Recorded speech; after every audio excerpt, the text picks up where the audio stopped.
Oh, what's going on, guys? This is Evan the Dark Souls enthusiast bringing another Dark Souls gameplay commentary on the PlayStation 3. This is going to be the next installment of my Let's Play commentary series on Dark Souls, for the most part unedited. In this gameplay commentary, I've got roughly 30 minutes to talk, and not a whole lot of Dark Souls content to cover, but there'll definitely be a few things I'll throw out there. But one thing I want to open with is I've had a pretty large influx of subscribers since I've started covering this game, which is really great because sometimes, well, not sometimes, when I first got into YouTube, a big problem I had was, I wanted a bigger community. It didn't have to be huge, because I was never really going for, money on this. I've got, regular jobs. I don't really need income from YouTube. But,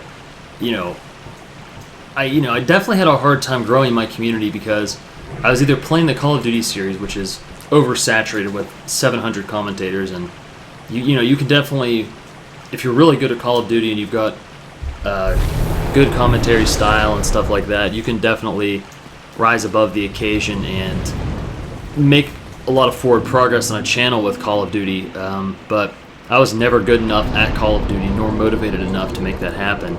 So as a result, my channel kind of got stuck at the 50 subscribers forever thing, where I pick some people up and lose some people, and it didn't seem like anything I put out could really grow the base at all. Then I went through a period where I started just sort of commentating some games, or not commentating, but kept putting up some uncommentated Armored Core footage, and needless to say, none of that really caught on, and I'd been playing Dark Souls since the day it released, and I hadn't commentated it in months after release, and, I had all this recording equipment, I hadn't posted a commentary in months, and not months, but in a substantial length of time, and all this equipment, and I just decided, let's go put out another commentary. Let's go do some Dark Souls. Why not? What can we stand to lose, We don't have any subscribers anyway, so it's not like we can put out any bad content and lose some people. Because that was always a big fear of mine, that in an effort to put out content, I would put out bad stuff. That's a question why a lot of people ask me I don't upload more routinely, or why I don't break my stuff into smaller segments. Some other commentators who are much larger than myself have got in touch with me and said, some say my content was terrible, some say it was pretty good, but this isn't really a big review of my own content so much as I'm just sort of sharing a story that I experienced, where people sort of suggested that, one thing is you upload really long gameplay segments and it gets kind of dull, and or, for your own benefit, you could break that into smaller parts and upload more routinely, because that gets you up in sub boxes and gets you more noticed, and that's how you grow a channel. That sounds like really logical. Then I never did it. And the big reason was because I have to be in a certain mindset to commentate. It's not the kind of thing that I can just pick up and do any minute ever. I mean, I could, but I find that when I'm not in the mood to commentate, and I just start commentating, the content just isn't there. I've probably scrapped hours and hours of commentary just because the quality wasn't there. That's why I always wind up scrapping, live comms, is because the quality that I want just isn't there. And that's not to say that these are heavily edited. I mean, normally what happens is, if I can get through the first 2 minutes of a commentary, it's actually really good. Or at least really good by my standard. Everyone's standard is different, but it's satisfying to what I would expect myself to put out. And, that's when it all just goes bad. After the 2 minutes, if I can keep going, everything will be great. But, boy, that Black Knight has a lot of stamina. He just swings as long as he wants to. I wish I had the amount of stamina he has. He must have, double favor of protection. Sorry, bad joke was bad. Trying to be funny. But, wow, I just totally killed my own momentum. Wow. Okay, let's just pick it up without an edit. So, as you can see by right there, these post-game commentaries aren't really edited very often. I just kind of speak and just come back, and the only time I kill a commentary is usually in the first, 2 minutes. I'll just kill it and keep starting over, and then I'll realize I'm not in the mood and just get out of it. So, that's one of the big reasons that there's a lot of delay in content, is there's just a lot of things about me that just really aren't conducive to commentating frequently.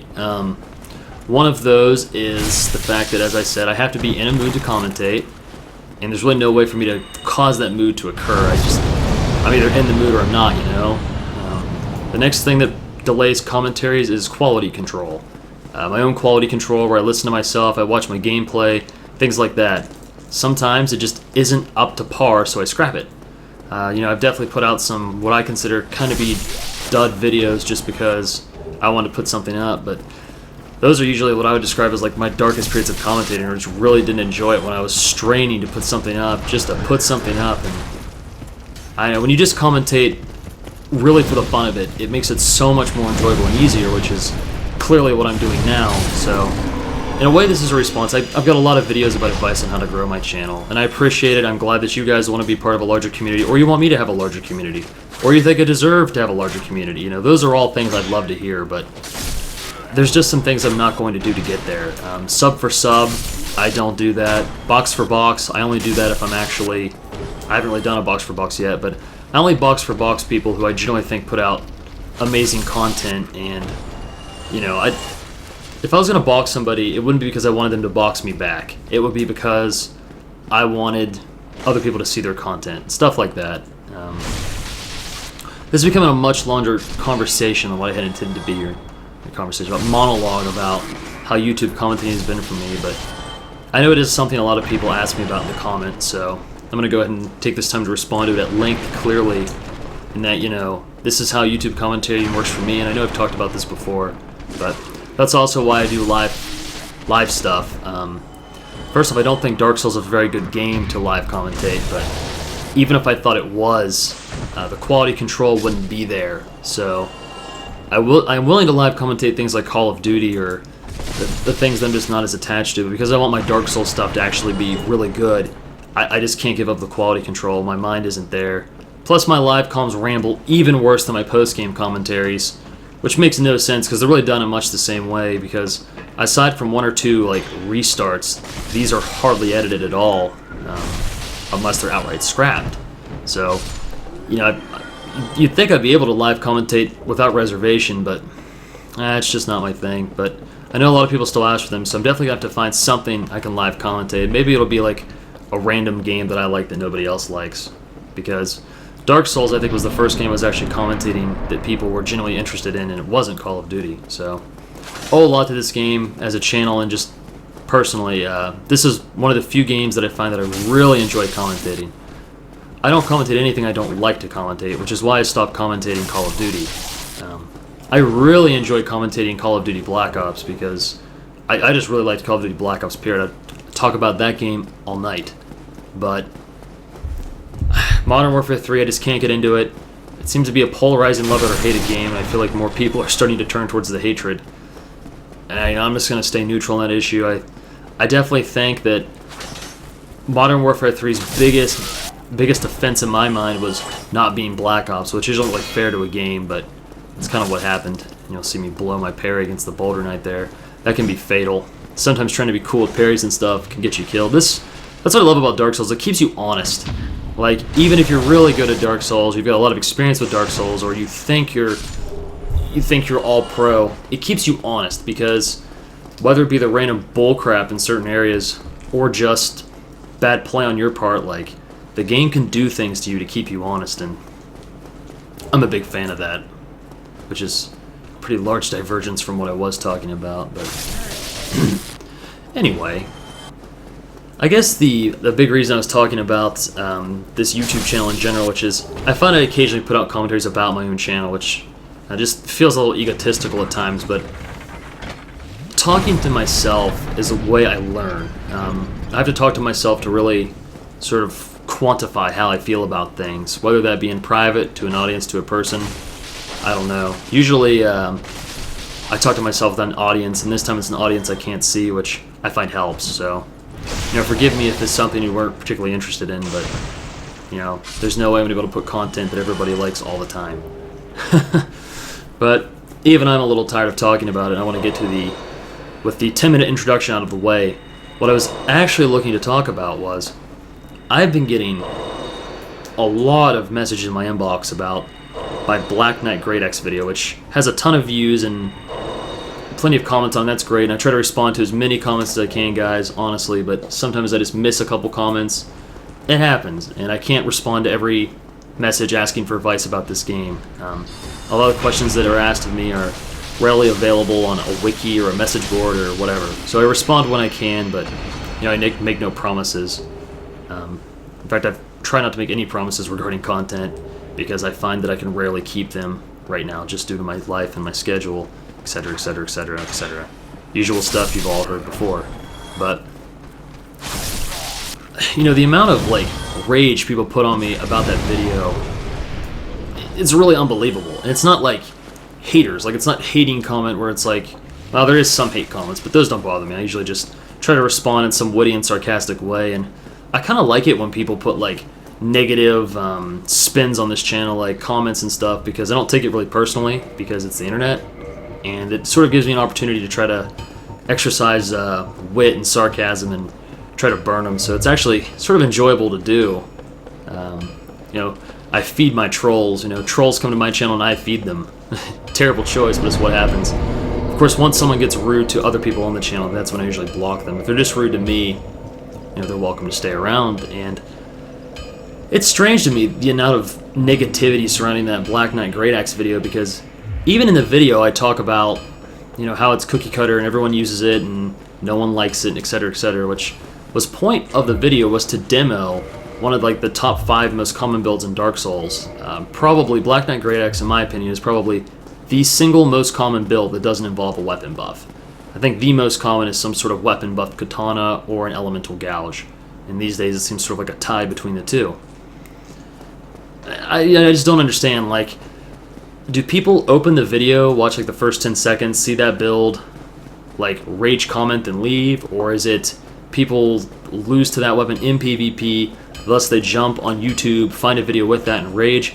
I'm not sure exactly what causes it, especially when in my video I talk about how it's not my preferred weapon. I don't know. It's not the negativity that bothers me. I'm just baffled by the lack of information in the comments that are made.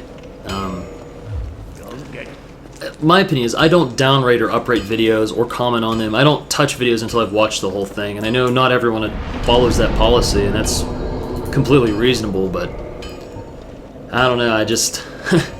Once again, honestly, it's not like I'm upset about this. I'm not upset about this, guys! No, but really, it's not a big deal. I've always been fascinated by the human condition. Honestly, as long as I can remember, that's kind of why I went to college to be a psychology undergrad. I was fascinated by people, why people do things, and I consider myself kind of a weird guy. Not as weird as in like a weirdo, although I guess I'd be fine with that too. Just more to the point, I guess I just don't... I've noticed that, excuse me, I'm trying to find my own thoughts, hence why I'm heavily breathing into my microphone here. I find that people sometimes wear, quote-unquote, being different as a badge of honor. Like, it's one of those things, like, everyone's either trying to blend in, or, everyone's got these... It's always that question, who are you? Who do you want to be?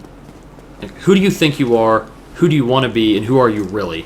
And how do other people see you? There's just a lot of factors, some of which are in your control and some of which are beyond your control, into what comprises someone's identity. And, being different is not important to me. That's not something that I strive to have in my identity. Just like being like everyone else is not something I strive to be. I just simply am myself. And all the good and bad that comes with that.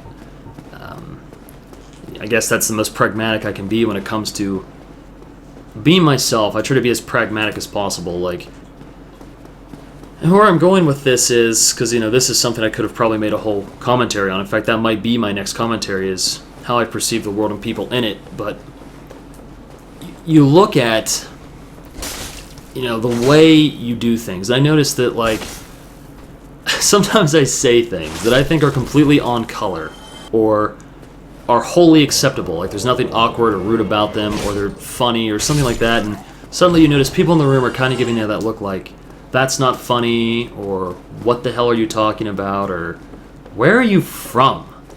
I get stuff like that, and that really used to bother me a lot. I have to acknowledge, especially in high school, that used to really bother me. Like, why do people look at me this way? And then as I got older, I realized because I just sometimes miss the value and the importance of social rituals, and that I think my close friends have come to accept that about me. To help to quantify this, a good example of something that I just don't get would be sports. I'm not a sports follower, but I enjoy sports in that, I can watch a game of football and enjoy the value. I don't know the stats of the players. I don't know anything about that, but I can watch football and enjoy watching the scoreboard move, things like that. No problem. I enjoy spectating football, particularly in person, much more than the television. But I could settle for TV. If I go to a Super Bowl party, I will definitely be watching the game and enjoying the chips, just not the beer. But I don't care who wins. I've never cared who wins. And I think the reason for that is because there's just no personal connection for me. If, the New York Giants beat the Green Bay Packers, that doesn't really significantly improve or weaken the quality of my day. And I know it's just part of a fan following, and, don't overthink it, That's definitely a problem there. Like, you're overthinking it. It's just a sport. People watch it. People get into it, etc., etc., etc. And I totally get that. And that guy manages to get the backstab. When I have 45 dexterity, though, and that casts faster, we'll see who gets who. And that guy could have just killed me right there because I was so focused on trying to fire Tempest, but he decided he wanted to try to dark hand me, so I'm pretty excited this guy's trying to do things that aren't all about winning just like me. But as I was saying, for sure, I just can't find any personal relation to that. Celebrity culture is the same way. I don't care about any celebrity. I don't know what actors are in what movies. The only actor I know is Jason Statham, because I make a really lousy impersonation of him for fun, and I make fun of all his movies. I know him just so I can sort of mock him. Nothing personal against the guy, I just think his movies are all the same movie over and over. And so sports just totally lost to me. Just don't get it. I don't hate sports, I think sports are fine. I just totally don't get it. Okay, another sort of social ritual I might miss is, I guess things that you're expected to do just because it's expected, like celebrations and things like that, or meet and greets, icebreakers. Just totally don't get it. I mean, generally they annoy me, but I just don't get it. Why do you have to, or in team training, I'm sure many people listening to this have been in team builders and stuff like that. I know all the research. Like I said, I studied psychology, that a well-oiled team, that knows each other and is all personal will run better than a team that doesn't have those things. But I just don't care how someone feels about religion, or it's just not important to me. That kind of stuff does not affect my ability to work with somebody. They can believe whatever God they want. They can follow whatever sport they want. The only thing I've noticed that helps me work well with people is their civility and, I guess, their interest. Common interest helps a lot, but all the icebreakers I'm in, they're not about finding common interests. They're about connecting on some deep personal level. And I guess I'm not looking to connect with people on that deep personal level. I'm definitely an introvert, but if I'm only going to see them, on occasion, I just don't see the value of learning all this very personal information about it. It's just not important to me. So, icebreakers, completely lost to me. Or the negative effects of sarcasm. Just don't get it. I was in class the other day. I'm in graduate school, as I've said many times, and I was in class, and you guys weren't there, but I guess the setup is we're talking about budgets and how budgets increase and decrease, things like that. And, the inflation rate, say, goes up 4%. The question is, if the inflation rate goes up 4%, should you expect your budget to receive a 4% increase? And the answer is no. And the professor said, you're correct. The answer is no. Why shouldn't you expect your budget to increase? And there's a lengthy explanation that boils down to the fact that schools can't really raise their budget with the inflation rate, because there's just the way budgets work. It's not a perfect, there is incremental growth in a budget, but it doesn't follow the inflation rate specifically. It depends on the school's funding, retention, student enrollment, all sorts of these factors. So it would have been a 20-minute answer. But really what it boils down to is, does your budget likely need that increase? Yeah, but, life's not fair. And that's just common knowledge. And life's not fair, and because life's not fair, don't expect to, don't expect things to go like you would expect. So, the professor asked me, why, Evan? Why shouldn't we expect our budget to increase? And I say, because life's not fair. I feel like everyone in the room is either laughing or looking at me like I have three heads. Like, I can't believe you just said that. I'm like, why not? I don't know. Just, I find that more and more, a lot of people I meet characterize me as like ultra sarcastic, almost with like a negative connotation. I don't understand that. I always thought sarcasm was hilarious and clever and goofy and it's a good time. And people are starting to tell me, no, actually that kind of offends me or I find it awkward. Like, I don't know. I just don't get that. How can sarcasm possibly be awkward? Don't get me wrong. I understand the concept of being rude. I've never been accused of being a rude person, just a sarcastic one, and there's definitely a difference. Normally, see, I don't try to force sarcasm on others. It's just, if you ask for my opinion, or call on me, whatever, expect me to respond in a sarcastic manner, and I don't know. Once again, some of these things, like these little tangents I go on in these commentaries, definitely go a lot longer than I expected. But yeah, I'm really sarcastic, and I guess sometimes that's a bad thing. I don't really think so, and I don't worry about it. It's normally by the time you're through and out of college, you're not worried about. You try to be strategic and practical. You try not to do things that'll be detrimental to yourself. But I find that most people are no longer, extremely worried about the quote question like, what will people think of me? I mean, people always have that thought in the back of their mind. I'm convinced anyone that tells you they're not worried at all about what others think are lying or selling something. And it's just not a huge priority for a lot of people anymore. And that's for sure where I am with it. But I guess it's not an issue of acceptance, it's an issue of confusion. Why is that such a bad thing to be sarcastic? Or why is it such a bad thing to cut loose and laugh and sort of make a joke out of a school assignment? Here's another example. For one of my classes, a rather lackluster class I might add, I was asked as a group project to create my own school, because I'm in a higher education program and it's all about schools, and to make our own school and be as imaginative as possible and have a good time and blah blah blah blah blah blah blah. Basically, put a lot of time into trying to create a school and educate yourself about the process that goes into it. Try not to worry too much about, the limitations that normally hold everyone back from creating a school. So we made this school, and it was a group project, and you have to present it sort of in the role-playing sense. Like, I am going to be on the school's board of directors, and these are going to be the trustees, the people that are going to put the money up to build this school.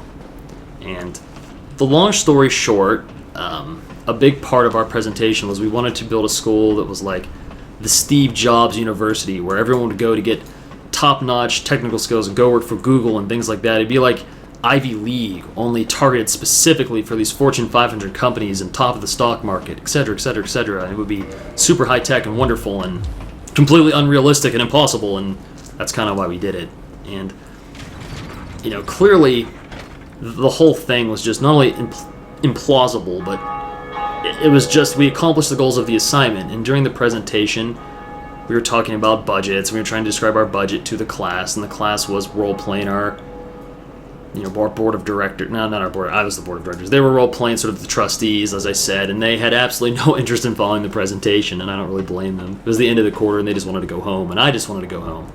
So we're talking about, and I said, we've set aside, $500,000 plus, another $1 million in reserve in our contingency for the inevitable lawsuit, the inevitable antitrust lawsuit that is likely to occur, because basically the issue was that I foresaw was, theoretically, we would be sending all of our top graduates to top companies, and the top companies would be the trustees of the school in this bizarre non-profit profit. It was a non-profit school that was basically funded by profit corporations.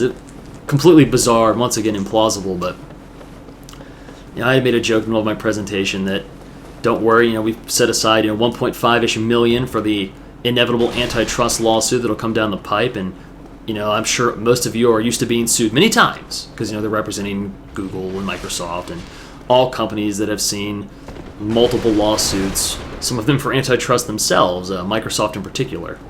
And some people snickered or laughed. Some people, once again, stared like I had 3 heads. But the real confusion was the look my own group gave me. Like, oh my god, Evan, you can't make jokes like that in the middle of a class presentation. Our grade is on the line. What's wrong with you? I guess my response to that is, oh, I'm sorry. I didn't mean to worry anyone or anything of that nature, but clearly the professor is playing on their iPad and is ready to go home, and we're ready to go home, and everybody's tired, and we've accomplished all the goals in the rubric, and we're just doing a little presentation. You know, it's a fake assignment, a mock presentation, and just, I don't know, I guess no one was really willing to cut loose. Maybe I'm just too casual, I don't know. Maybe I need to be more of a stiff. I'm not sure. That's just an example of, once again, like, social standards and rituals I just guess I'm just not getting and may never get. Which wasn't really supposed to be the purpose of this commentary, but, you know, we had 30 minutes to kill together, so I guess I might as well talk about whatever. I didn't have anything Dark Souls related to talk about, but since we are on the topic, how about the Dark Souls PC game that, you know, people are talking about? You know, I don't know if it's 100% confirmed, but it seems 99.9% likely that there will be a Dark Souls PC release, and that's great. What kind of new content will there be? Will there be any new content? Who knows? And if there is new content, will it come to the consoles? And if not, that's not fair. I don't have a gaming PC. Oh no! And all these considerations that you can rage about, but you have no control over. I have a gaming PC, but being that I've already bought Dark Souls on the Xbox and the PS3, I don't really see myself buying a PC edition and then buying fraps to upload it to YouTube. So I don't know. We'll just have to see what happens, but hopefully that content that hits the PC will probably come to the consoles, I imagine. If I had to guess, it would be one of those, like, you know, exclusive to PC for 1 month and then comes to consoles. That's kind of what I would be expecting. The only thing that would probably bait me into buying it on PC would be, like, oh my gosh, you know, there's gonna be dedicated servers on PC. If I get where there's dedicated servers on PC for lagless PvP, baby, I'll be buying the non-existent collector's edition. Faux show. But not really expecting that. But I might have to wind up buying on PC eventually, because communities tend to shrink on consoles much quicker than they shrink on PC games, and since I might be playing this game for God knows how long until another game gets me addicted, I just might have to buy it just for that, just to get that longevity in the community. But we'll see. Sorry, I had to swig my water. Dry mouth for talking so long. Shocking, I know. You're gonna see me put on the Dark Hand here and steal some humanity for Lautrec. The reason I'm not going to kill him is I've never actually tried, like, hostiling him, leaving Firelink Shrine, and then seeing if he still kills the Firekeeper. And I'm kind of curious. Doesn't really matter. I'd rather fight him in Anor Londo to get the humanity he drops, but killing him now would not cost me anything. Killing him later wouldn't really gain me anything too important. So it's more or less just an experiment to find one of those random things about Dark Souls I don't know. And the reason we're attacking him at all is also because, you know, I have a Dark Hand and I'd like to steal some humanity from him so I can keep kindling every bonfire ever, including the ones I'll never use again. I mean, you might as well. You're going to have the humanity to kindle everything, so you might as well. Why not waste some humanity and just get everything ever together? I'm also not sure, like, I know that players can't parry Dark Hand hits, but I wonder if NPCs can, because they have that super parry that sometimes parries random things, like bone wheel skeleton shield attacks and things like that. So, yeah, Dark Souls announcement. The Facebook app thing was completely lame. Please like our post and we'll help break down the wall. Like, oh, come on, you've already selected your release date. Let's go ahead and release the content, the information. But we'll see if this game sucks another $50 to $60 to $70 from my wallet. I actually went to Walmart tonight to buy Game of Thrones in the wee hours in the morning before I opted out of that plan. Like, no. The problem with buying TV series for me is I'll probably watch them through once or two more times, but for $50, that's not a whole lot of entertainment. Like, Game of Thrones is absolutely amazing, but it's not like Dragon Ball Z or something on anime, or some one scene in a movie where you can watch multiple times and find entertainment value. Like, for me, Game of Thrones is one of those things where the vast majority of scenes I couldn't watch more than once without wanting to go on. I'm one of those weird people that might watch the same scene 8 or 9 times if I think it's that good. At least I think that's weird. Maybe other people do that too. There you go. Let me know that in the comments. If there's a really cool scene in a movie, are you willing to watch it over and over and over? And if so, what would be in that scene? Yeah, actually, no chance of that. Alright, we're vastly approaching the end of this 30-minute commentary session, and I know these are just getting more and more random from when we started, but you know, it's a Let's Play, and I sort of forewarned everybody, if you ask me to do a Let's Play and I cave in and do it, there's going to be some really random topics about me, about the world, about school, about whatever might be on my mind. And clearly that's exactly what's happening, as much as I'm trying to stay on topic. But, alright guys, I appreciate everyone's time, and thank you for watching. I hope to see you next time, and let me know if you're actually enjoying this series, because it's not too late. We could abandon this and just go to all PvP all the time if that's something you think the community thinks would be better. Alright guys, thanks for watching, and I'll see you next time.